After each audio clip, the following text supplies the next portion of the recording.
What hidden Easter eggs are in classic Commodore 64 games? Imagine playing your favorite Commodore 64 game and suddenly stumbling upon a secret that makes you feel like a true detective. The Commodore 64 was more than just a gaming machine. It was a treasure chest full of surprises. Hidden Easter eggs in these games were like secret messages or jokes programmers tucked away for players to find. These secrets could be anything from insane graphics, special game modes, or funny messages.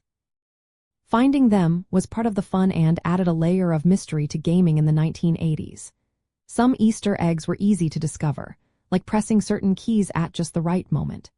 Others required a bit of tinkering with the game's code or using cheat codes. For example, in the game Barbarian the Ultimate Warrior, programmers included a sprite of Princess Mariana in a state of undress. This graphic was never part of the official game but could be seen with a modified version. In California games, if you stayed too long in the discus event, a UFO would swoop in and abduct your athlete, a humorous surprise that players loved. Summer Games and its sequel rewarded players who pressed F3, delete, and the cursor down key at the same time with a secret alternate title screen. In the game World Games, entering certain names like author or of the game during the start would trigger small hidden animations in events like barrel jumping and bull riding. Some Easter eggs crossed over into other titles.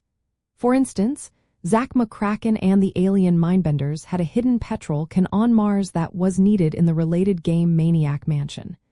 Many text adventures responded to four-letter words with funny or ironic messages, a cheeky way for programmers to add humor. Even the system itself had secrets. If you entered a specific poke command after pressing Run Stop and Restore, the Commodore 64 would display a strange, jumbled list of characters, like a secret code. Some games had unused sprites hidden in their data. In Cobra by Ocean Software, there was a sprite of a shaven-headed thug that was never used in the final version. Finders Keepers from Mastertronic included a sprite of a horse with the main character, hinting at a possible cutscene or ending. In the Eidolon, a creature was left in the code but disabled, waiting for hackers to bring it back. Audio secrets were also common. In Delta by Thalmus, unused musical snippets were hidden in the SID sound chip data, waiting for curious players to discover. These secrets weren't just fun, they encouraged players to experiment and share their findings. Magazines like Commodore Format often published cheat codes and tips, turning Easter egg hunting into a community activity. For example, typing specific cheats in games like Fantasy World Dizzy or Treasure Island Dizzy could make characters invincible, revealing parts of the game's memory and giving players a peek behind the curtain. These hidden features from the 1980s show how playful and creative game developers were.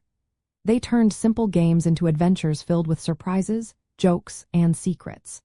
For those who love nostalgia, uncovering these Easter eggs is like unearthing a piece of history. It reminds us that the Commodore 64 was not just a machine for playing games, but a canvas for programmers to hide their humor and creativity. Each secret was a little reward for players willing to explore and experiment, making gaming in the 1980s a truly unique experience.